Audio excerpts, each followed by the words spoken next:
नमस्कार, माझं नाव ऋषिकेश खंडाळे आणि यंगिस्तानच्या या विशेष मुलाखतीच्या सत्रामध्ये मी आपणा सर्वांचं स्वागत करतो।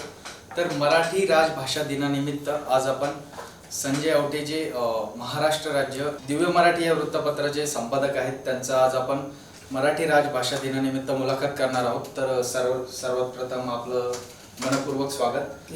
यंगिस्तान तर्फे घेण्यात येणारी ही पहिलीच मुलाखत आहे आणि या मुलाखतीमध्ये आपलं स्वागत करतो। तर वर्तमानपत्रातील बदलती मराठी या विषयावर आज आपण सरांसोबत चर्चा करणार आहोत आणि त्यांची मुलाखत सुद्धा घेणार आहोत।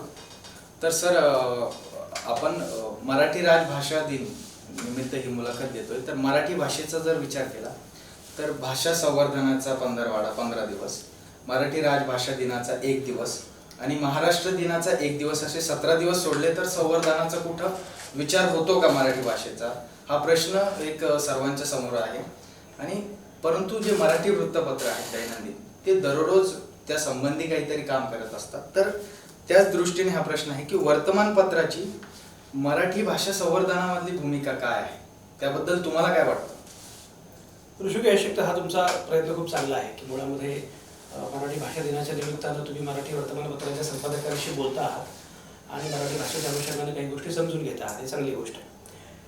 एक साधी गोष्ट अशी आहे की मुळामध्ये मराठी भाषेची अवस्था फार बिकट आहे, वाईट आहे असं काही मला अजिबात वाटत नाही। ज्यांना वाईट वाटतं त्यांची मुलं सगळी इंग्रजी शाळेमध्ये शिकत असतात आणि जो सर्वसामान्य माणूस आहे की ज्याच्या भरवशावर ज्याच्या अधिष्ठानावर सगळी मराठी उभी आहे तो छान मराठीमध्ये बोलतो, मराठीत काम करतो, त्याचे सगळे व्यवहारात मराठीमध्ये असतात। आणि तुकाराम ज्ञानेश्वराची ही जी मराठी आहे ती मराठी भाषा ही या सर्वसामान्य माणसानं आपल्या खांद्यावर पेललेली आहे, तो झेंडा त्याने कायम ठेवलेला आहे। मला स्वतःला असं वाटतं की मुळामध्ये कुठलीही भाषा ही मरते केव्हा, संस्कृत का मिळते? संस्कृती खरं म्हणजे फार अभिजात भाषा होती, फार मोठी भाषा होती, फार चांगली भाषा होती, पण का मिळली? तर ती बहुजनांपासून तोडली म्हणून मिळली। जेव्हा अभिजात लोक आमची भाषा इतरांनी बोलायचीच नाही असं म्हणायला लागतात ना, तेव्हा ती भाषा ही सर्वसामान्य माणसाची भाषा होत नाही, ती विशिष्ट वर्गाची भाषा होते आणि मग विशिष्ट वर्गाची झालेली भाषा ही मरते। संस्कृत तुम्ही बोलायची नाही, ती देवांची भाषा आहे, सर्वसामान्य माणसांची नाही। आणि मग ज्ञानेश्वरी जेव्हा मराठीमध्ये आणली, भगवद्गीता मराठीमध्ये आणली, त्याचं कारणच हे होतं की भगवद्गीता किंवा संस्कृत ही सर्वसामान्य माणसांसाठी खुली नव्हती आणि मग सर्वसामान्य माणसांसाठी खुली झाली पाहिजे म्हणून भगवद्गीता मराठीमध्ये आली, ज्ञानेश्वरी म्हणून। जेव्हा कुठलीही भाषा सर्वसामान्य माणसांची भाषा होते, जेव्हा कुठलीही भाषा ही सर्वसामान्य माणसाला आपल्या अभिव्यक्तीची भाषा वाटते, तेव्हा ती भाषा कधीच मरत नाही, हा त्यातला पहिला भाग आहे। त्यामुळे मराठी भाषा मरते आहे, मरणार आहे असं काही मला अजिबात वाटत नाही। ऑन द कॉन्ट्ररी माझं म्हणणं असं आहे की उलट पक्षी मराठी भाषा कधी नव्हे एवढ्या छान समृद्ध पद्धतीनं आता दिसते आहे। म्हणजे आपला सैराट सारखा सिनेमा आला आणि त्यानं राष्ट्रीय पातळीवर हल्लागोल्ला केला। एक लक्षात घ्या, हा प्रवास भाषेचा फ्लिपकार्ट ते सैराट असा बघावा लागतो। म्हणजे जेव्हा तुम्ही माध्यम म्हणता की आमच्याकडे फ्लिपकार्ट आहे, अरे पण फ्लिपकार्ट पण आहे, सैराट पण येते, तर हा सगळा जर प्रवास बघितला आपण तर मला असं वाटतं की भाषा ही सर्वसामान्य माणसांना आपली वाटते आहे आणि अधिकारी पुन्हा उलट जाऊन मी असं म्हणेन की ती भाषा सुद्धा प्रमाण भाषेच्या पलीकडची भाषा आता लोक मराठी बोलतात। मराठीची पण गंमत ती झाली जी संस्कृतची झाली, आमची संस्कृती थोर भाषा। तसा एक वर्ग असा होता की आमची मराठी खरी मराठी, आणि तुला कोणी सांगितलं तुझी मराठी? पुणेरी मराठी म्हणजे खरी मराठी। पुणेरी भाषेबद्दल माझं काही वाईट मत नाही, मी पुण्यामध्येच राहतो आणि पुणेरी भाषेविषयी माझं अतिशय चांगलं मत आहे की मी सुद्धा बोलताना बऱ्यापैकी पुणेरीच बोलतो। पण माझं असं म्हणणं की पुणेरी ही पण एक बोली भाषा आहे, ती चांगली आहे, त्याबद्दल काही माझा काही आक्षेप नाही आहे। पण समजा मी अहिराणी बोलतो आणि जळगाव हे फार महत्त्वाचं केंद्र झालं आणि उद्या कोणी असं म्हटलं की अहिराणी हीच मराठी भाषा आहे, नाही चालणार। समजा अकोला हे फार महत्त्वाचं केंद्र झालं आणि उद्या कोणी म्हटलं की वराडी जी आहे ना ती खरी मराठी, बाकी मराठी सगळ्या खोट्या आहेत। मला असं वाटतं की कोल्हापुरी, वराडी, अहिराणी, पुणेरी या सगळ्या बोली भाषा आहेत, या सगळ्यांची मिळून मराठी होते। त्यामुळे मराठी ही शुद्ध आणि ही अशुद्ध, तुम्हाला मी ते पण सांगतो। सर्वसामान्य माणूस म्हणजे ज्या सर्वसामान्य माणसाला हे सांगितलं गेलं की तुझी मराठी ही अशुद्ध मराठी आहे, तोच अशुद्ध मराठी बोलणारा आज मराठी टिकवतोय, जगवतोय आणि मराठी वाढवतोय। याच्या उलट जे आमची मराठी हीच मराठी आहे, ते मला आठवते मी जेव्हा केसरीमध्ये काम सुरू केलं, जेव्हा माझं रानडेमधून मी जर्नलिझम केलं आणि जर्नलिझम केल्यानंतर केसरीमध्ये मी उपसंपादक म्हणून काम सुरू केलं, तेव्हा मला केसरी ही तेव्हाचं म्हणजे पेढेतलं सगळं आणि मला असे फोन यायचे। मला आठवते त्यावेळेस मला फोन आला की आम्ही संजय आवटेंशी बोलतोय का? तर म्हटलं हो। आणि आम्हाला कोणत्या सांगितलं की आजचं पान 3 तुम्ही लावलेलं आहे. म्हटलं हो मी होतो त्या पान 3वर. ते पण त्या शीर्षकामध्ये मोठी अडचण आहे, तुम्ही रहस्य लिहिलेलं आहे ते दीर्घ आहे. म्हटलं हो का, माफ करा. म्हटलं झालं असेल. मग ते म्हटलं तो तत्सम शब्द तुम्हाला वाटला असेल, तो तद्भव शब्द आहे. असे व्याकरणाचे एवढे तास त्यांनी माझे घेतले आणि मला ते आवडलं. पण म्हणजे आजही मी शुद्ध अशुद्ध मानत नाही, पण तरीही जी प्रमाण भाषेतले शुद्ध किंवा अशुद्ध लोक मानतात त्या निकषांवर पण मी फार शुद्ध लिहितो वगैरे वगैरे, हा मुद्दा वेगळा. पण माझं म्हणणं असं आहे की मुळामध्ये कुठलीही भाषा शुद्ध कुठलीही भाषा अशुद्ध असं काही नाहीये. म्हणजे आमचे आमचे शिक्षक असं म्हणायचं की होतं म्हटलं की अशुद्ध, पण नव्हतं कसं काय शुद्ध. तर त्यामुळे न होतं हे शुद्ध आणि होतं अशुद्ध. तर मुळामध्ये माझा मुद्दा असा आहे, त्या सगळ्यातला जो कोर इश्यू असा आहे की भाषेचा विचार करताना सर्वसामान्य माणूस जे बोलतो ती भाषा असते. त्याचे ठीक आहे, त्याच्या आपण व्याकरणाचे नियम करतो, ते करायला पण पाहिजे, त्याच्यामध्ये काही शंका नाही. आणि व्याकरणाचे नियम केल्याशिवाय मला वर्तमानपत्र रोजचं काढता पण येणार नाही, कारण मी काय अहिराणी वराडी विदर्भ असं करू शकणार नाही. शेवटी काहीतरी प्रमाण मानावंच लागेल, म्हणून एक भाषेला प्रमाण मानायला हरकत नाही. पण त्या पलीकडे भाषा असते. तर तुमच्या पहिल्या प्रश्नाचं उत्तर आणखी आपण सविस्तरपणे बोलत राहूच पुढच्या याच्या निमित्ताने. पण पहिल्या प्रश्नाचं उत्तर असं की मराठीचं संवर्धन हे मुळामध्ये कोणीही करत नाही. सर्वसामान्य मराठी माणूस तिचं संवर्धन करतो आहे. ती सर्वसामान्य मराठी माणसाची भाषा आहे. तुम्ही कल्पना करा ना, सैराटचं वेगळे पण काय आहे की सैराटमध्ये नागराज मंजुळा आहे किती थोर आहे किंवा काय, हा मुद्दाच नाहीये. तर त्याची थोरवी मुळात ही आहे की त्यानं प्रमाण भाषेतली मराठी काढली आणि एकदम आरशी आणि परशाची मराठी जी काय आहे त्या भाषेत तो आला. दुसरं असं की त्यानं सगळे टिपिकल जे सांकेतिक नियम होते की हिरोईन 36, 24, 36 अशी दिसली पाहिजे, काही नाही, एकदम आगळपगळ नाही. काय तिला काय ती कुठल्याही सौंदर्याच्या निकषांमध्ये कुठे बसते का, येते. ती स्त्री पुरुष निकषांमध्ये पण बसत नाही. साधारणपणे कसं असायचं पूर्वी की हिरो काहीतरी पळापळ करणार, बाईकवर हिला पळवून नेणार. इथे म्हणजे नायिका फटफटीवर बसते, त्याला पळवून नेते एका अर्थानं, स्वतः बंदूक पण चालवते. म्हणजे ती नायिकेच्या पण निकषांमध्ये बसत नाही पारंपरिक, ती भाषेच्या निकषांमध्ये तो सिनेमा बसत नाही, तो स्त्री पुरुष सौंदर्याच्या निकषांमध्ये बसत नाही. आणि तरी तो थोरवी. मला असं वाटतं की मुळामध्ये हे महत्त्वाचं आहे की पारंपरिक चौकटींमधून पारंपरिक निकषांमधून तुम्हाला भाषेला बाहेर काढावं लागेल. आणि आमची मराठी वगैरे असं काही नाहीये, लोक जे बोलतात ती मराठी. या अर्थानं मराठीचं संवर्धन, या अर्थानं मराठी भाषेकडे तुम्ही जर बघितलं तर तुमच्याच लक्षात येईल की खूप छान पद्धतीने मराठी. तुम्ही कल्पना करा, एक काळ असा होता की विशिष्ट मराठी म्हणजे महत्त्वाची मराठी. पण आता आमच्या कोल्हापूरचं गाण्या पण चालतं ना, लोकांना आवडतो कोल्हापूरच्या गाण्या, आवडतो की नाही. लोकांना मकरंद अनासपुरे पण आता अचानकपणे आवडायला लागलेलं आहे. लोकांना कुठेतरी वराडी काहीतरी बोलतो ते पण आवडायला लागलेलं आहे. तर या सगळ्या छटांसह म्हणजे माझा मुद्दा असा आहे की मुळामध्ये काय होतं, जागतिकीकरणानंतर एक भीती निर्माण अशी झाली ज्याला सपाटीकरण असं म्हणतात. सपाटीकरण हे सगळं सारखंच. तुम्ही ढाक्यात गेलात तर हेच कपडे घालणार, तुम्ही अकोल्यात गेलात तर तुमचे कपडे हेच असणार, आणि तुम्ही न्यूयॉर्कमध्ये गेलात तर तुमचे कपडे तेच असणार. कपडे असो किंवा खाणं असो सगळीकडे तेच आहे. ज्याला आपण टिपिकल हे चायनीज आहे असं म्हणतो ते चीनमध्ये कोणीच खात नाही, हा मुद्दा वेगळा. पण मग एकच गोष्ट आणि सगळीकडे तेच. हे जे सपाटीकरण आहे त्यामध्ये सांस्कृतिक जे दऱ्याखोऱ्या किंवा डोंगर हे सगळं जे काही सांस्कृतिक गंमत आहे ती सगळी सांस्कृतिक गंमत आपण गिळंकृत करून टाकायला सुरुवात केली. आणि द वर्ल्ड इज फ्लॅट नावाचं एक पुस्तक पण आलं होतं की जागतिकीकरणानंतर अशा प्रकारच्या सगळ्या गोष्टी सगळ्यांनी एका सुरात बोलायचं, एका पद्धतीने बोलायचं. कॉर्पोरेट असं म्हटलं की मग ते मी मगाशी म्हटल्याप्रमाणे ते इस्लामाबादमध्ये पण तेच असणार, न्यूयॉर्कमध्ये पण तेच असणार, दिल्लीत पण तेच असणार. याच्या पलीकडे त्या त्या भागाची, त्या त्या भाषांची, त्या त्या याची एक बोली आहे, ते की त्याची गंमत आहे. आणि गंमत बघा, आपल्याकडे मुळात वैशिष्ट्य आपलं वेगळं असं आहे की आपल्या भारतामध्ये 22 ह्या अधिकृत भाषा मानल्या जातात, जेवढ्या पूर्ण युरोपियन युनियनमध्ये पण नाही. आणि पुन्हा बोलीभाषा वेगळ्याच आहेत. तर या सगळ्या भाषांची गंमत, या सगळ्या बोलींची गंमत डॉक्टर गणेश देवीजी म्हणतात की भाषा ही बोली असते. तर माझा मुद्दा फक्त शेवटचा मुद्दा एवढा सांगतो आणि मग तुमचा पुढचा प्रश्न तुम्ही विचारा. मुद्दा एवढाच आहे की भाषा ही सर्वसामान्य माणूस जे बोलतो त्या भाषेला महत्त्व आहे. हे तुम्ही लक्षात घेतलं तर मग तुम्हाला भाषेकडे बघण्याचा तुमचा पैस दृष्टिकोन बदलेल आणि मग आपण आणखी पुढे जाऊ शकतो.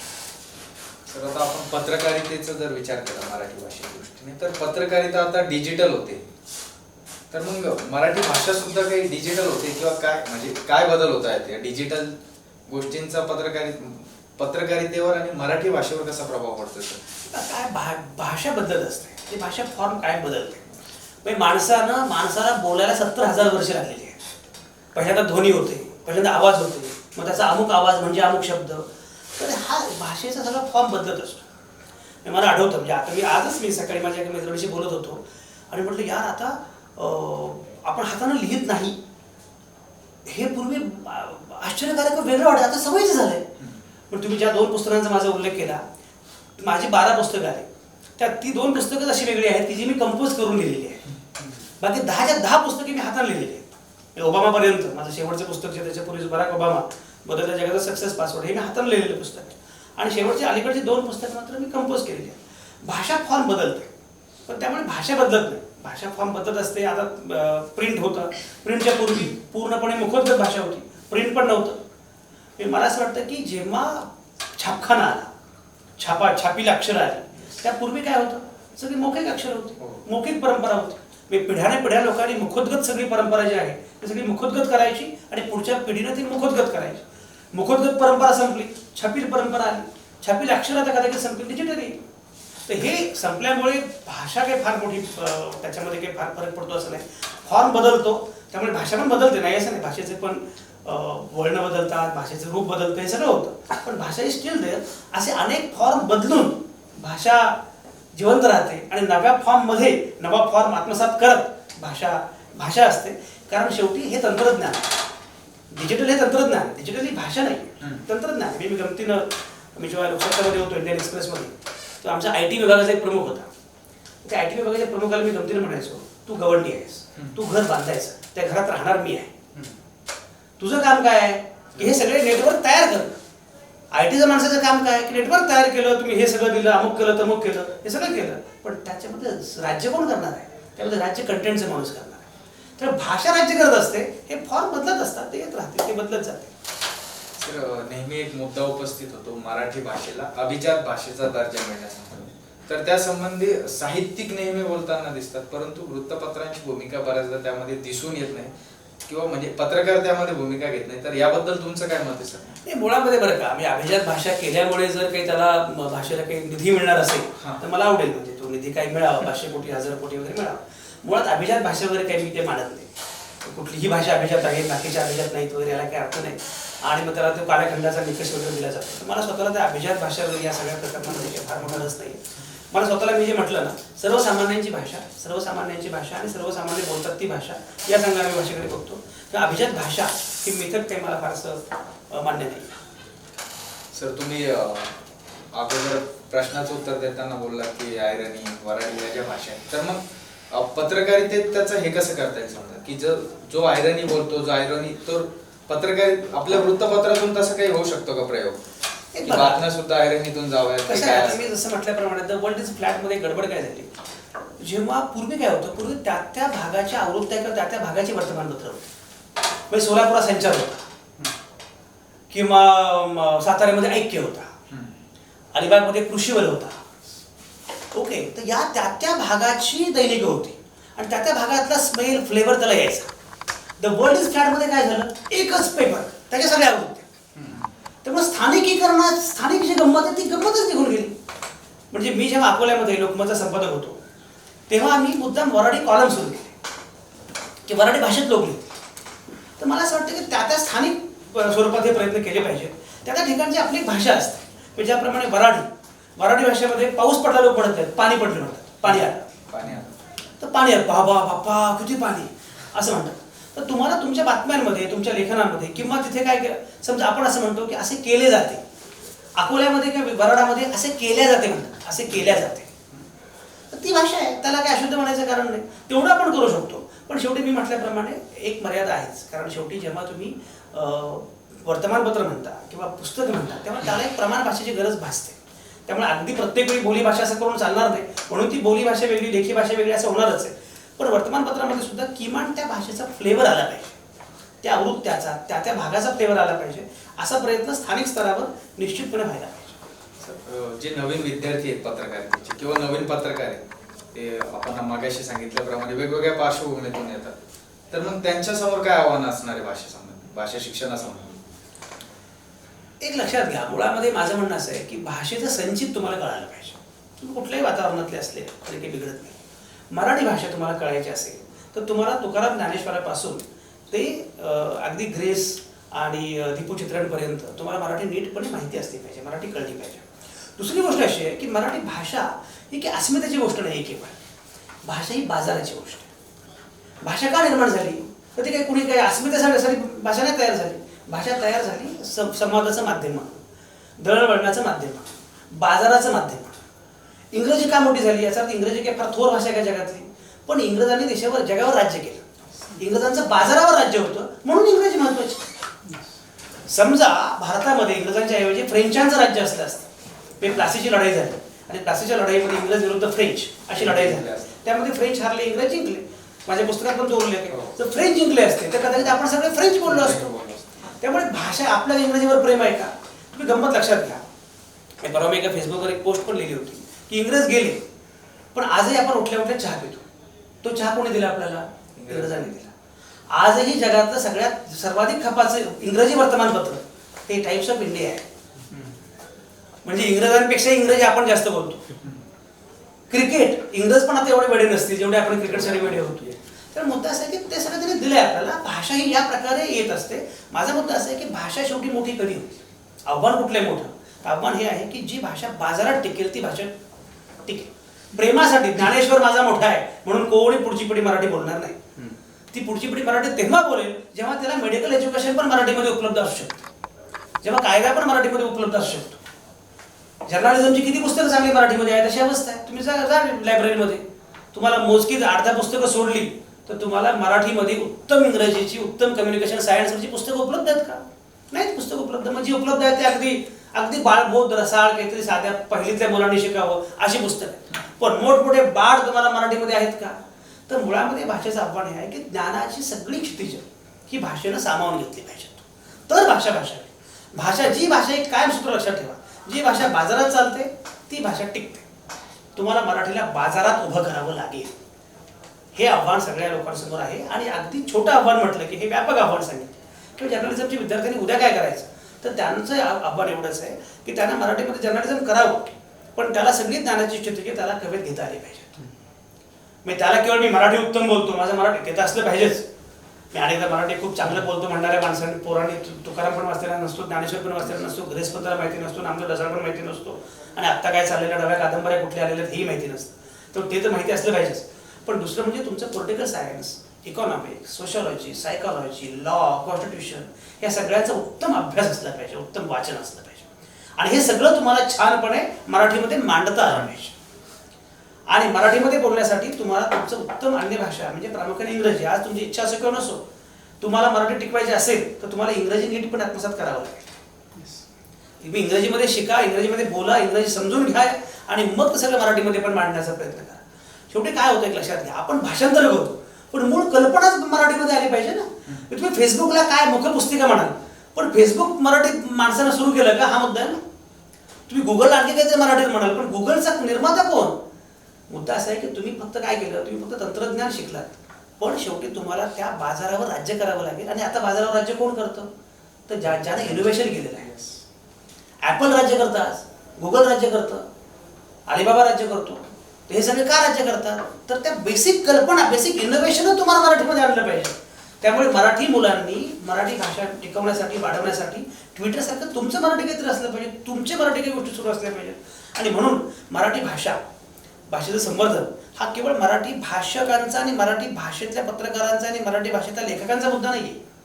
तो वैज्ञानिकांचा पण मुद्दा आहे, तो तंत्रज्ञानाचा पण मुद्दा आहे, तो सगळ्यांचा मुद्दा आहे. अशा प्रकारे होलिस्टिक पद्धतीनं, सर्वंकष पद्धतीनं जर मराठीकडे बघितलं तर मराठी तुम्हाला नीटपणे त्याचं संवर्धन करता येऊ शकतं. आणि तुम्ही पण मराठी बोलत, मराठीमध्ये काम करत, मराठीमध्ये सगळं लिहित सुद्धा तुम्ही या सगळ्या व्यवस्थेवर मांड ठोकू शकता. तेच म्हणजे मराठी भाषा ही व्यावसायिक भाषा नाही आणि मराठीला अर्थकारणाशी जोडता आलं नाही, त्यामुळेच मराठी भाषेचं आपल्याला व्यापकता वाढताना दिसत नाही. हाच मुद्दा आहे का? हो ना, मी तेच म्हणलं की बाजाराची भाषा झाली पाहिजे, ज्ञानाची भाषा झाली पाहिजे. त्यामुळे ती अधिकाधिक ज्ञान भाषा करणं, बाजाराची भाषा करणं, व्यापाराची भाषा करणं यासाठी सुद्धा आपल्याला प्रयत्न करावे लागतील. कारण जगाचा इतिहास हेच सांगतो. म्हणजे तुम्ही जर बघितलं तर ग्रीक संस्कृती ही फार मोठी संस्कृती होती, रोमन संस्कृती फार मोठी संस्कृती होती. सगळ्या भाषा गेल्या आणि इंग्रजी भाषेनं सगळं राज्य केलं. कशामुळे राज्य केलं? छोटं उदाहरण बघा, पुणेरी भाषेनं का राज्य केलं? पुणेरी मराठीनंच का राज्य केलं? कारण पुण्याची बाकी सत्ता होती.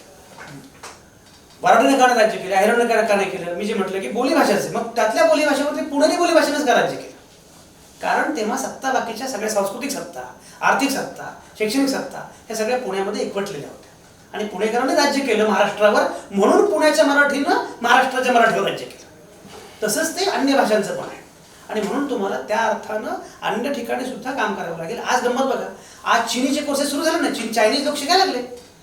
चायनीज अभ्यासक्रम कशामुळे? परवापर्यंत चायनीज कोणी शिकत नव्हतं. लोक अचानकपणे मला सांगतात की मी जर्मन शिकतो आहे, मी चायनीज शिकतो आहे. म्हटलं तमिळ शिक ना, मल्याळम शिक ना. पण का शिकत नाही? त्याला माहिती आहे की बाजारात जर्मनीला भाव आहे, बाजारात फ्रेंचला भाव आहे, बाजारात चायनीजला भाव आहे. म्हणून शेजारची कन्नड तुम्ही शिकत नाही, पण तुम्ही चायनीज शिकता, कारण चायनीजला बाजारात चायनीजला महत्व आहे. इंग्रजी शिकता. आणि म्हणून मला असं वाटतं की बाजारातल्या भाषांमध्ये तुम्ही पारंगत व्हायला पाहिजेच, त्यात काही गैर नाहीच आहे. पण तुमची भाषा पण बाजारामध्ये चालेल. उद्या जर ही भाषा बाजारात चालली नाही तर अन्य भाषांसारखीच ती आपली त्या भागापुरती भाषा एवढं होईल आणि हळूहळू ती कमी, आणि भाषा मरतात सुद्धा. त्यामुळे मी जरी आत्ता म्हटलं की मराठीची मला चिंता वाटत नाही, तर याच प्रकारे चालत राहिलं, मराठी बाजारात आली नाही तर मराठी पण मरेल. इतक्या भाषा मेल्या जगातल्या, आणखी एक मराठी, ती पण मरेल. तर मराठी भाषा मारण्यामध्ये मला चिंता अस्मितेची नाही आहे की माझी मराठी मेली. मला चिंता अशी की माझा तुकाराम ज्ञानेश्वर पण मरेल ना. सगळं जे संचित माझ्या लोकांनी हजारो वर्षांचं आणलेलं आहे, हजारो वर्षांचं आणलेलं आहे, ते सगळं हजारो वर्षांचं संचित माझ्या आजोबा पणजोबाने सगळ्यांनी मिळून काहीतरी शिकवलं ना, ते सगळं त्या भाषेत आलेलं आहे, ते सगळं जाईल ना. एक लक्षात घ्या, एक भाषा म्हणते म्हणजे एक संस्कृती म्हणते. आणि म्हणून ही भाषा जर तुम्हाला टिकवायची असेल की जी अत्यंत समृद्ध अशी संस्कृती आहेच, त्यासाठी तुम्हाला तिला बाजारामध्ये उभं करावं लागेल, तिला ज्ञानाच्या सगळ्या शाखांमध्ये पारंगत करावं लागेल. सर भाषामध्ये एक प्रश्न, तर आपण राजकीय दृष्टीने याच्याकडे बघू की शिवसेना जो पक्ष आहे तो मराठी भाषेच्या किंवा मराठी माणसाच्या मुद्द्यावर उभा राहिला. बजाव पुंगी हटाव लुंगीच्या नाऱ्यापासून तो आता मुंबई महापालिकेसाठी जलेबी फाफडा, उद्धव ठाकरे आपडा सारखे नारे देतोय. तर मराठी भाषेचा प्रभाव कमी झालाय म्हणून ते त्या मराठी भाषेच्या राजकारणाकडे दुर्लक्ष करतायत का, असं त्याबद्दल तुमचं काय मत आहे? किंवा मनसेसारख्या पक्षाला जो आग्रही असतो नेहमी मराठी भाषेसाठी, त्यांना पाहिजे तसं यश मिळत नाहीये आणि शिवसेना सुद्धा मराठी भाषेचा मुद्दा कुठंतरी सोडताना दिसते. तर याबद्दल काय वाटतं सर?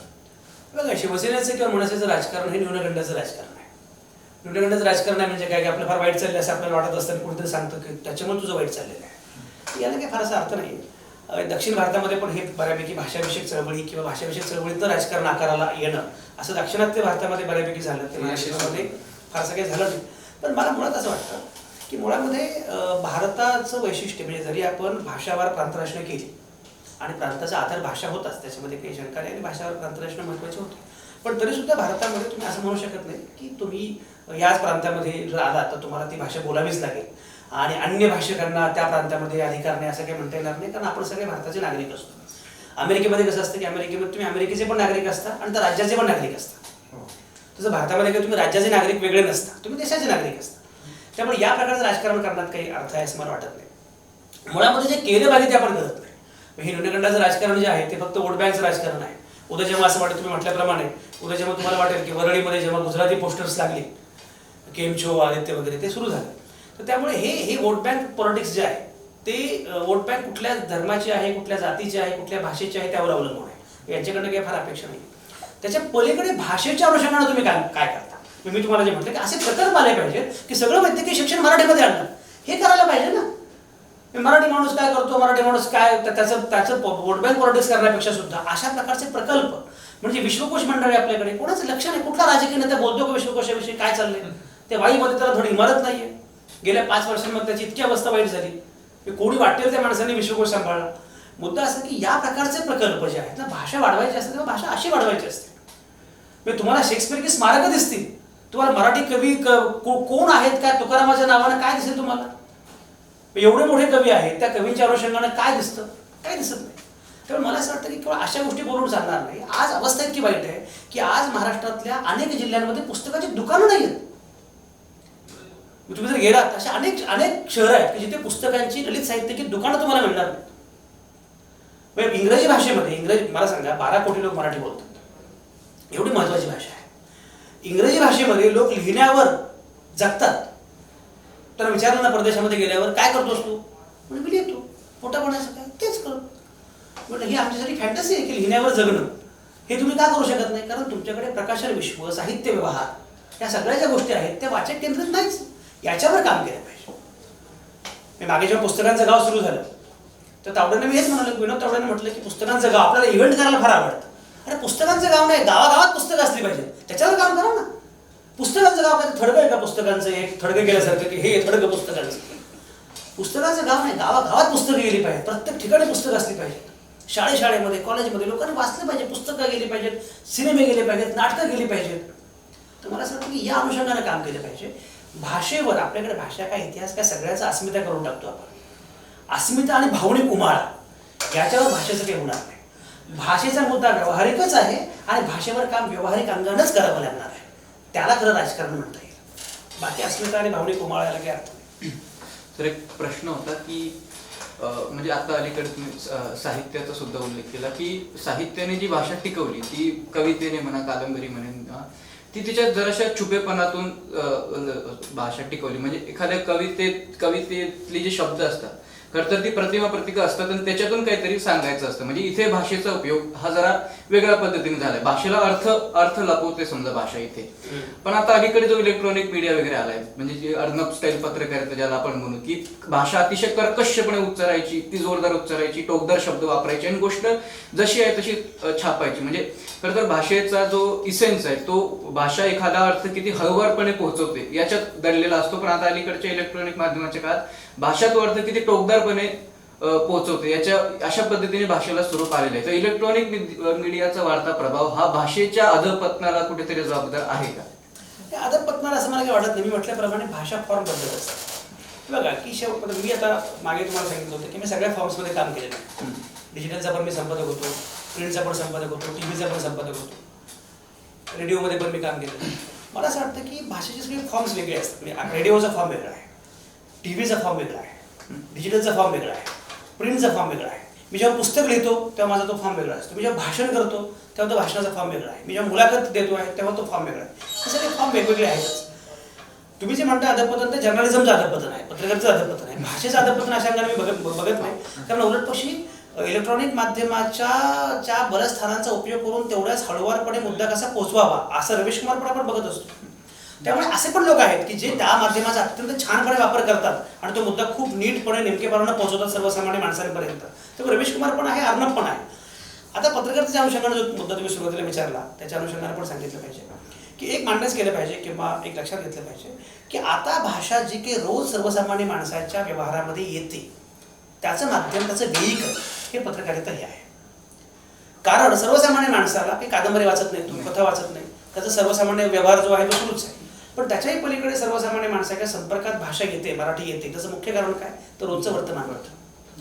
वर्तमानपत्राच्या निमित्तानं त्याच्या हातामध्ये काहीतरी साहित्य, काहीतरी भाषा, काहीतरी मजकूर येऊन पडतो.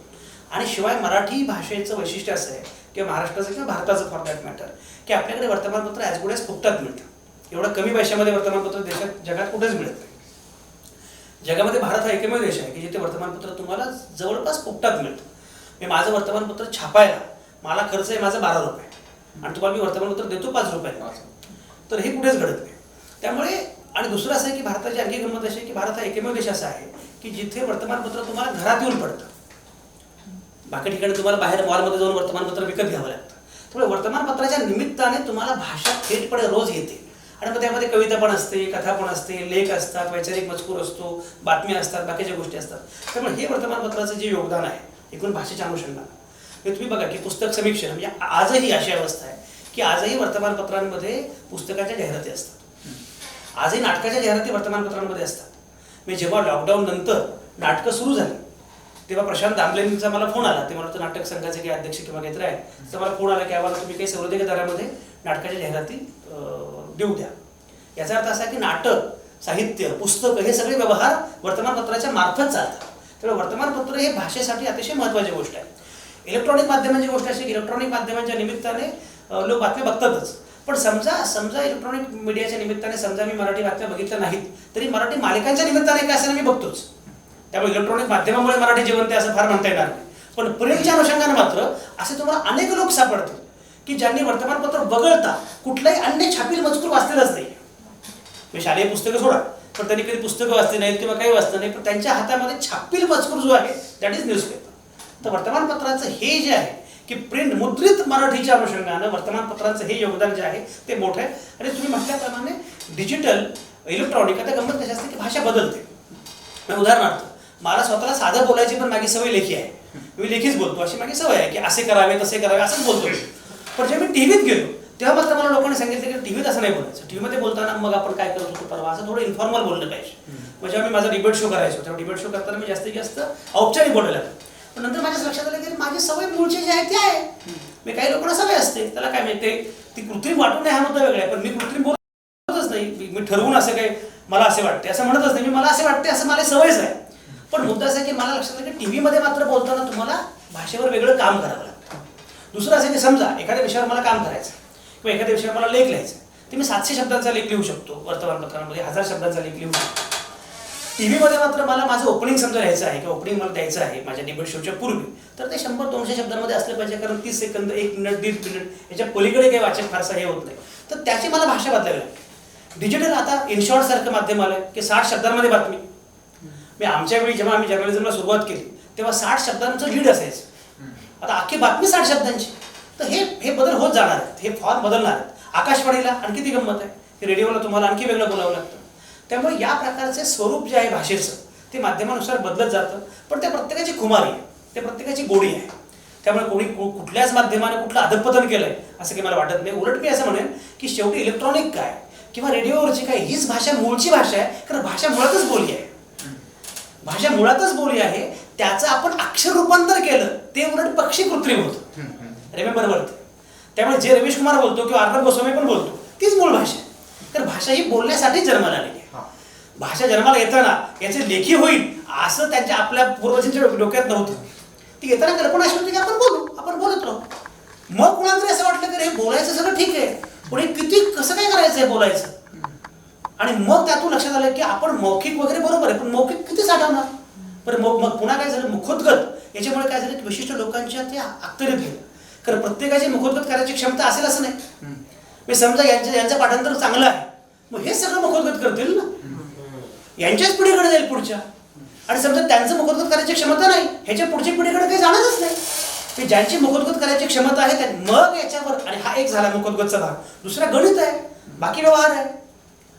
जमीन जुमला सगळे हे सगळे व्यवहार कसे करायचे की कोणाच्या वाट्याला किती जमीन, मग ह्याची मुलं त्याची मुलं, हे सगळं ते काहीतरी व्यवहार आला पाहिजे.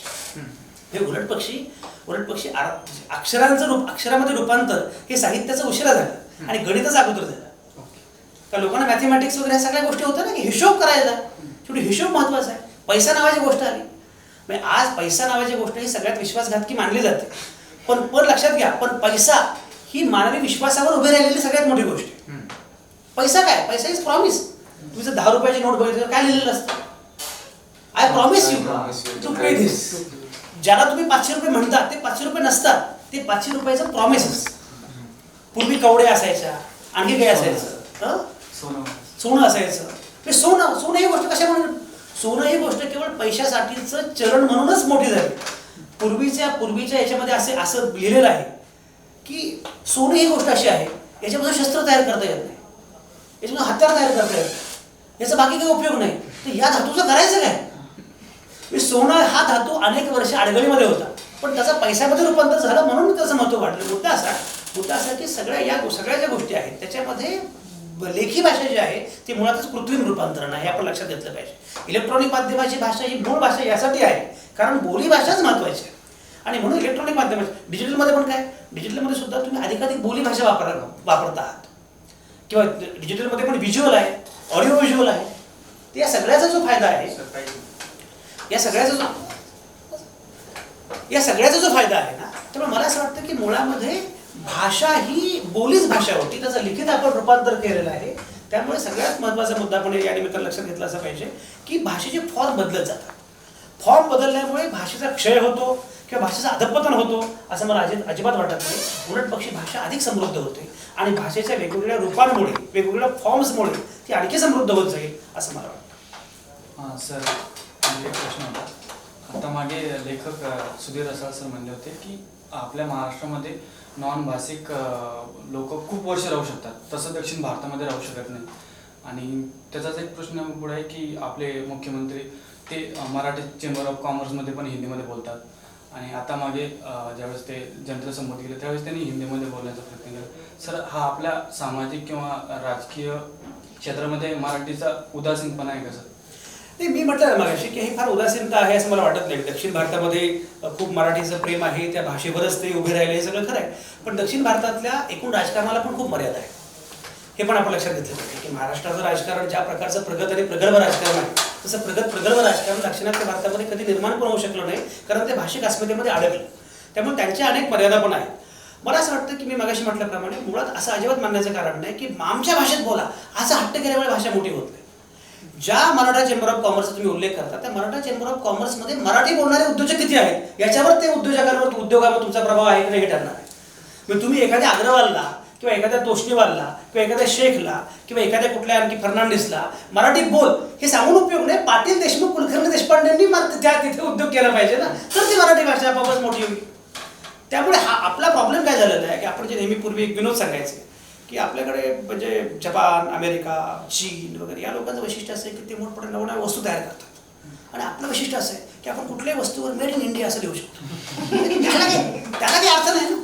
शेवटी मुद्दा असा आहे की त्यासाठी आपणच तयार करणं. मी जे म्हटलं की स्टार्टअप्स आज फेसबुक हे तुम्ही नाही तयार करणं, हे तुमची अडचण आहे. गुगल तुम्ही नाही जन्माला घातलं, स्टार्टअप्स आज तुम्ही नाही जन्माला घातले, कुणीतरी जन्माला घातले आणि मग तुम्ही मराठीमध्ये केले आणि मग त्याचं मराठी भाषांतर कसं करायचं हा तुमचा प्रश्न. ते भाषांतर काय करायचं फेसबुकला मी म्हटल्याप्रमाणे तुम्ही काय त्याला मुखपुस्तिका म्हणा, नाहीतर काय मुखपट्टी म्हणा, नाहीतर मास्क म्हणा, त्याच्यामुळे फरक काय पडणार आहे. मुद्दा हा आहे की तुम्ही मुळामध्ये त्या भाषेमध्ये ज्या भाषेमध्ये तुम्ही आहात त्या भाषेतल्या लोकांनी भाषेमुळे मोठी होत नाही, भाषा बोलणाऱ्या लोकांमुळे मोठी होते.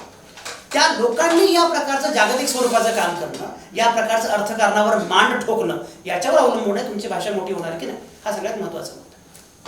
तर आणखी एक प्रश्न होता की भाषेचा कुठल्या एका पातळीवर राजकीय गैरवापर होत असतो का? म्हणजे उदाहरणार्थ आदिवासींचे जंगल तोडून तिथे मॉल्स आणि रस्ते वगैरे बांधणं याला जर आपण विकास वगैरे असं काही संबोधतोय तर हे भाषेचं होणारा राजकीय गैरवापर आहे का असं? भाषा हे सगळ्यात मोठं राजकारण आहे. एक लक्षात घ्या, भाषा ही धर्मापेक्षा खतरनाक राजकारण आहे. तुम्ही कल्पना करा, भारत पाकिस्तान वेगळे झाले धर्माच्या मुद्द्यावर, पण पाकिस्तानापासून बांगलादेश वेगळा झाला तो भाषेच्या मुद्द्यावर. त्यामुळे भाषा हे सगळ्यात मोठं राजकारण आहे. आज सगळं तुम्ही भारताचं पण राजकारण बघितलं किंवा जेव्हा प्रांतवार भाषावर प्रांतरक्षण झाली तेव्हा तुम्ही बघा लोकांनी आत्महत्या केल्या, दंगली उसळल्या. आजही आपल्याकडे जो सीमा प्रश्न आहे तर भाषा हा अतिशय मोठा मुद्दा आहे. त्यामुळे भाषेचं राजकारण होतच असतं, याच्यामध्ये काही शंका नाही. भाषा हे राजकारणाचं वाहक असतं, भाषा अस्मितेचा मुद्दा असतो पण आणि असायला हरकत पण नाही, कारण शेवटी लोकांची ती अस्मिता इथॉस आहे, त्यामध्ये काही गैर नाही. पण मुळामध्ये याचा राजकीय गैरवापर जेव्हा होत असतो तेव्हा त्या भाषिक समूहांनी सावध राहणं, सजग राहणं हे जास्त आवश्यक आहे. की आपल्या म्हणजे जसं मी मगाशी शिवसेना आणि मनसेबद्दल म्हटलं की या पक्षाने काय केलं की न्यूनगंडाचं राजकारण केलं. त्यांनी न्यूनगंडाचं राजकारण केलं, पण मी मगाशी म्हटल्याप्रमाणे की शिवसेनेला हे कधीतरी विचारायला पाहिजे ना की तुम्ही भाषेवर राजकारण केलं ना, पण अख्खं वैद्यकीय शिक्षण मराठीत यावं यासाठी शिवसेनेने कधी प्रकल्प आखला का, हे विचारलं पाहिजे ना. की आमचं ठीक आहे, तुमचं प्रेम आहे मराठीवर, आमचं मराठीवर प्रेम आहे, पण मला MBBS मराठीत करायचं आहे, का नाही करते तुम्हाला मराठीत MBBS? तर या पद्धतीनं तुम्हाला काम करावं लागणार आहे. त्यामुळे या अर्थानं जेव्हा तुम्ही करता तेव्हा भाषेचं राजकारण व्हायलाच पाहिजे. म्हणजे अगदी छत्रपती शिवाजी महाराजांनी सुद्धा भाषाकोश स्थापन केला होता. तेव्हा भाषेचं महत्त्व सगळ्यांनाच कळलेलं होतं आणि ते भाषेचं महत्त्व आहेच. भाषा हे राजकारणाचं वाहन आहे, इंधन पण आहे, व्हेइकल आहे, याच्यामध्ये काही गैर पण नाही. पण मुळामध्ये त्या भाषिक समूहांनी आपलं हित कशात आहे हे लक्षात घेऊन भाषेचा वापर केला पाहिजे आणि स्वतःहून भाषेला राजकारणासाठी सिद्ध पण केलं पाहिजे, असं मी उलट म्हणेन. आणखी सर, अजून एक प्रश्न होता. आता एक इंडियन एक्सप्रेसमध्ये माझे एक लेख आला होता, त्याच्यात त्यांचं असं म्हणणं होतं की दक्षिण भारताकडे किंवा महाराष्ट्र किंवा या प्रदेशामध्ये हिंदी का वाढते, कारण स्थलांतरित कामगार तिकडे वाढत आहे. तर त्यांचं असं म्हणणं की याच्यामुळे दक्षिण भारतातली हिंदी बेल्ट राजकारण पूर्ण देशावर वर्चस्व गाजवणार म्हणून, तसं होईल का? दक्षिण भारतामध्ये हिंदी भाषिक लोक जर स्थलांतरित होते ना, त्याच्यामध्ये दक्षिण भारतामध्ये पण हिंदीचं राजकारण हे होत म्हणे. हे बरोबर नाही. एक लक्षात घ्या, मुळामध्ये स्थलांतरामुळे हा फरक पडतोच. म्हणजे जसं आता महाराष्ट्रामध्ये स्थलांतर जास्त झालं त्यामुळे मराठीच्या ऐवजी बाहेरचे पण लोक आले. दक्षिण भारतात पण स्थलांतर जेव्हा होतं तेव्हा त्या भाषेचा प्रभाव वाढत जातोच, याच्यामध्ये काही शंका नाही. पण आपण मुळात हे लक्षात घेतलं पाहिजे, आपला विरोध यालाच असला पाहिजे, वन नेशन वन लँग्वेज, याला आपला विरोध कायमच असला पाहिजे. हे जे आहे सध्या की सगळं हिंदी वगळता कुठलीच, मुळात हिंदी ही राष्ट्रभाषा आहे, याला घटनात्मक आधार कुठलाच नाही. हिंदीला तेवढाच अधिकार आहे जेवढा मराठीला आहे. हिंदी महत्त्वाची आहेच, पण कुठलीही भाषा ही तुमच्या स्थानिक भाषेपेक्षा मोठी भाषा होणं याची काही आवश्यकता नाही. त्या त्या भाषेला त्या त्या समूहांना आपलं राजकीय सामाजिक महत्त्व जे आहे ते असलंच पाहिजे. स्थलांतर हो किंवा आणखी काही हो, आणि ते होत आहे म्हणून स्थलांतर रोखणं यालाही काही अर्थ नाही आहे. मी मगाशी म्हटल्याप्रमाणे स्थलांतर झालं पाहिजे. सगळ्या प्रांतातल्या लोकांना सगळीकडे जाऊन काम करणं आणि हे करण्याचा अधिकार आहे. पण आपल्याकडे प्रॉब्लेम काय होतो की आपल्याकडचे ते लोक स्थलांतराला विरोध करतात की ज्यांची पोरं सिलिकॉन व्हॅलीमध्ये अमेरिकेत नोकरी करत असतात. त्यामुळे तुम्हाला जागतिकीकरण हवं आहे, तुम्हाला तुमच्या पोरांनी अमेरिकेत जाऊन नोकऱ्या करायला हव्या आहे, पण तुम्हाला बिहारचे मजूर मात्र महाराष्ट्रामध्ये येऊ नयेत असं वाटतं. याला काही लॉजिक नाही आहे. त्याला याचा अर्थ सगळ्यांनी ते लोंढे यावेत वगैरे तो वेगळा मुद्दा आहे, तो आर्थिकदृष्ट्या वेगळा मुद्दा आहे. त्याचं काय करायचं विकास म्हणून किंवा संरचनात्मक बदल म्हणून तो मुद्दा वेगळा आहे. पण इन प्रिन्सिपल मला हे मान्य नाही आहे की कुठल्या प्रांतातल्या लोकांनी कुठल्या प्रांतामध्ये जाऊ नये किंवा त्याला विरोध करावा, त्याला आउटसायडर म्हणावं, हे मला मान्य नाही आहे. आणि कोणी कुठेही गेलं तरीही राजकारण करताना त्या सगळ्या भाषा सगळे समूह यांचं एक राजकारण विकसित झालं पाहिजे. त्यासाठी one nation, one party, one language, one culture, one icon, one history, हे सगळं जे हे सुरू आहे ना, याला एकात्मता म्हणत नाहीत, याला एक साची म्हणतात. नेहरू असं म्हणाले होते, पंडित नेहरू, की भारताची लोकसंख्या 40 कोटी आहे आणि प्रत्येकाचा आपला भारत आहे. 40 कोटी लोकांचा एकच भारत आहे असं मी मानत नाही. या इथे 40 कोटी भारत आहे. प्रत्येकाची भारताची आपली कल्पना आहे. तुम्ही का बसवतात तुमच्या कल्पनेमध्ये भारताला? तुम्ही सांगणार की ही भारत माता आहे, पांढरे शुभ्र कपडे वगैरे तिच्यामध्ये आणि काय विना वगैरे हातात, तुम्ही ठरवलं ही भारत माता. मला वेगळीच भारत, मला भारत आंटी वाटत असेल, मला भारत आब्बू वाटत असेल, मला भारत आम्ही वाटत असेल, किंवा मला भारत भारत वाटत असेल. माझा प्रश्न भारताची कल्पना मी कशी करायची. त्यामुळे एक सुरी एक साची याच्यातून आपण बाहेर पडलं पाहिजे. एकात्म भारताच्या नावाखाली किंवा एकात्मतेच्या नावाखाली, एकात्म राष्ट्रवादाच्या नावाखाली अनेकदा हे एक साचीकरण करण्याची शक्यता असते. आणि मी जे मगाशी म्हटलं द वर्ल्ड इज फ्लॅट, सपाटीकरणाची प्रक्रिया सुरू होण्याची शक्यता असते. आणि म्हणून हे सगळं वैविध्य, सगळं वेगळेपण, हे सगळं विषमता वेगळी, वैविध्य वेगळी, त्याचा सन्मान केला पाहिजे. सर, तुमच्या बोलण्यातून 2 मुद्दे नीटपणे लक्षात येतात की सर्वसामान्य माणसं अजूनही मराठी खूप चांगल्या पद्धतीने बोलतात म्हणून मराठी जिवंत आहे, आणि मराठी ही अजूनपर्यंत ज्ञानाची वाहिनी झालेली नाही म्हणून तिचं अधपतन सुद्धा होते. या 2 गोष्टी एकमेकांच्या कॉन्ट्राडिक्टरी जाणाऱ्या नाही वाटत का तुम्हाला? ते बरोबर ना. मी तुम्हाला ते सांगतो की सर्वसामान्य माणूस मराठी बोलतोय हे आतापर्यंत ठीक आहे, पण उद्याचा प्रवास काय? आज ठीक आहे ना, मी आज मला कोल्हापूरचा गाण्या मला फार भारी वाटतो, मकरंद अनासपुरे मला मस्त वाटतो, आर्ची आणि हे सगळं बरोबर आहे. पण शेवटी हे किती काळ झाले? जोपर्यंत शेवटी पुढच्या पिढ्यांना आपण मागाशी जे म्हणालो की फॉर्म बदलतोय, डिजिटल पिढ्या, त्यांना जर उद्या असं वाटलं की मराठी इंग्लिश वाचूयात ना, इंग्लिशमध्ये माहिती मिळते, काहीतरी वेगळ्या गोष्टी मिळतात.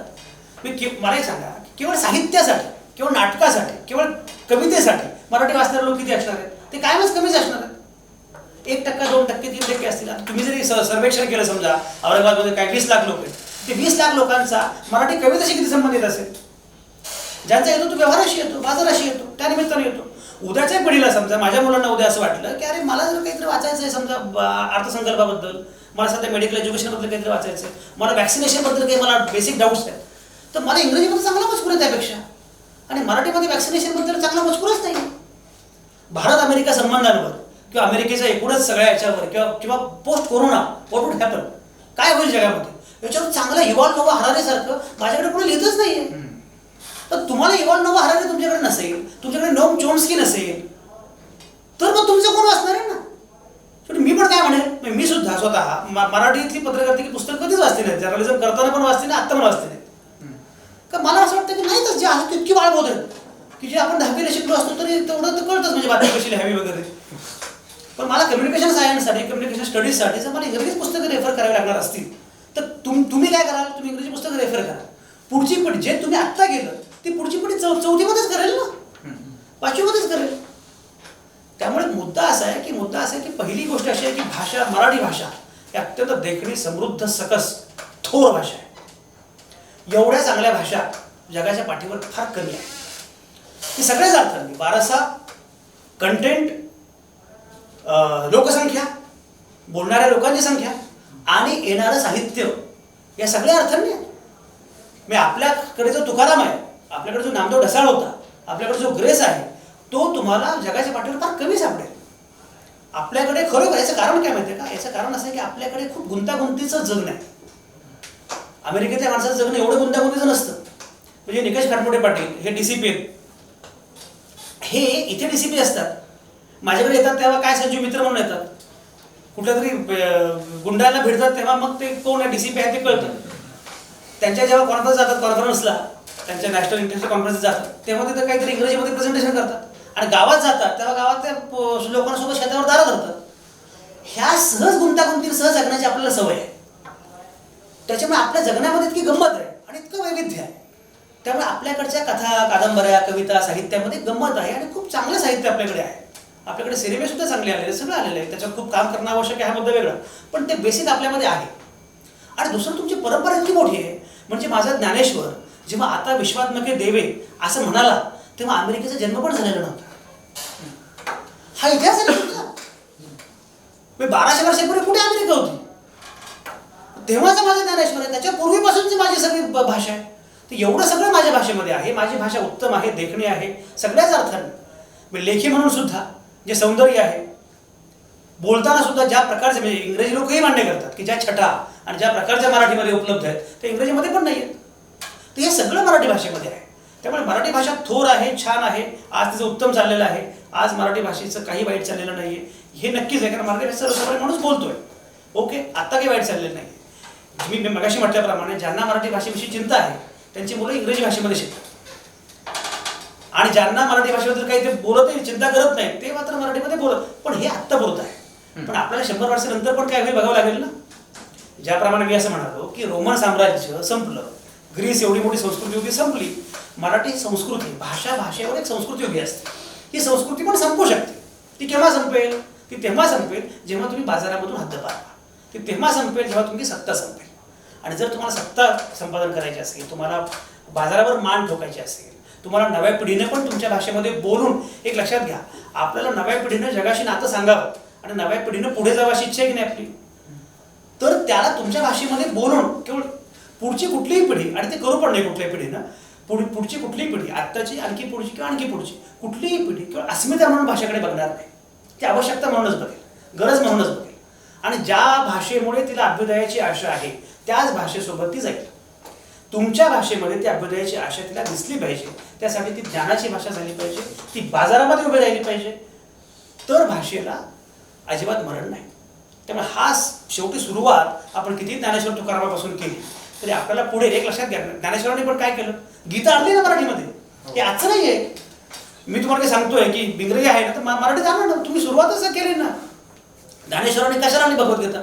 भगवद्गीता मराठीमध्ये आणली नसती तर सर्वसामान्य माणसांचं काही अडलं असतं का?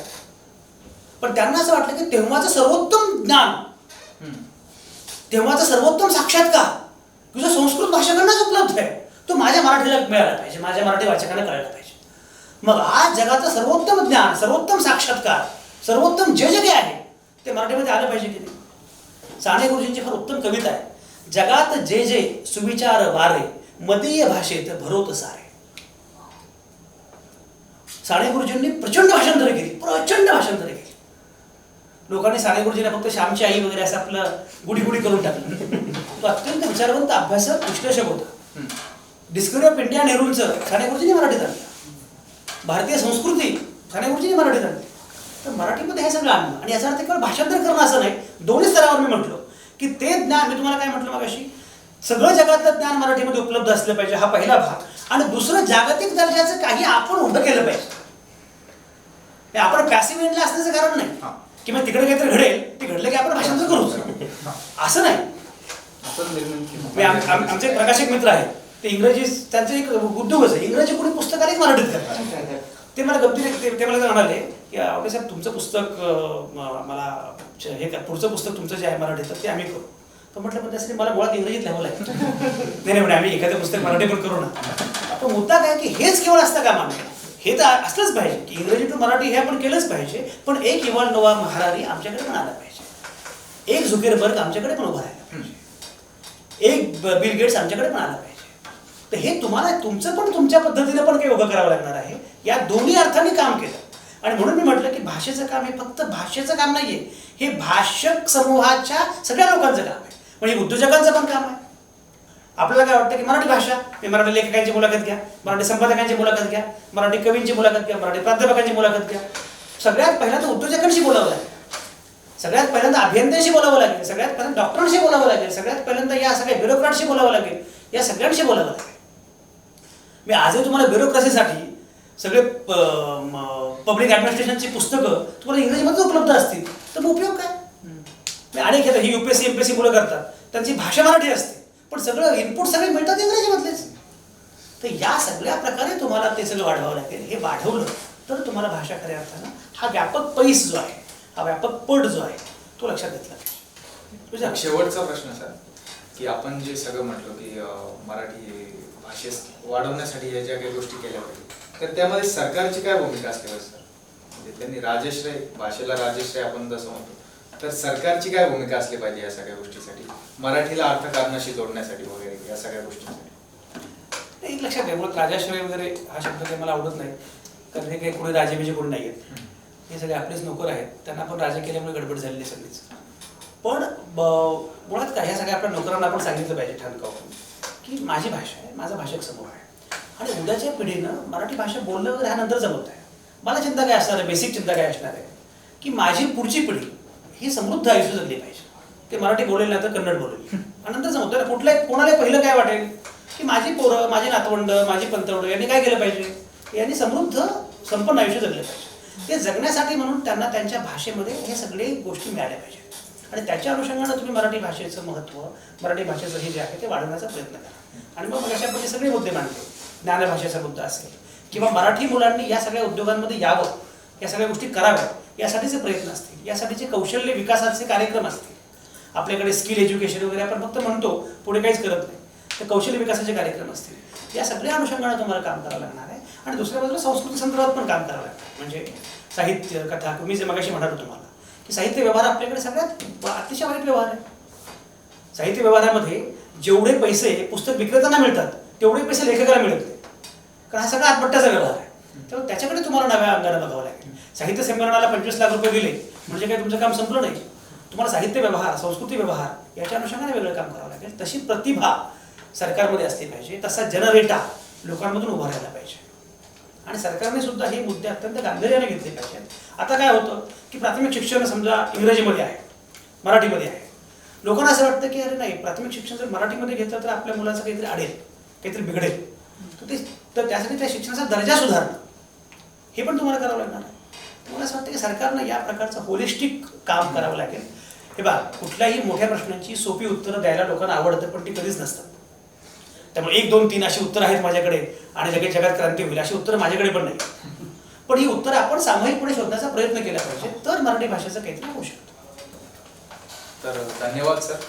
फक्त पुस्तकांचं गाव नसावं तर गावागावात पुस्तकं असावे आणि मराठी भाषेचं संवर्धन करण्याची तर गरज नाही, परंतु जर व्यापकता वाढवायची असेल मराठी भाषेला, जर या जागतिकीकरणाच्या या स्पर्धेच्या युगात जर टिकायचं असेल तर त्याचा अर्थकारणाशी जोड द्यावा लागेल आणि बाजारात मराठी भाषेला ताकदीने उभं करावं लागेल असं सरांनी मत व्यक्त केलंय. तर धन्यवाद सर, आपण वेळात वेळ काढून मराठी राजभाषा दिनानिमित्त ही मुलाखत दिली त्याबद्दल यंगिस्तान टीम तर्फे मी परत एकदा तुमचं धन्यवाद करतो. थँक्यू, धन्यवाद.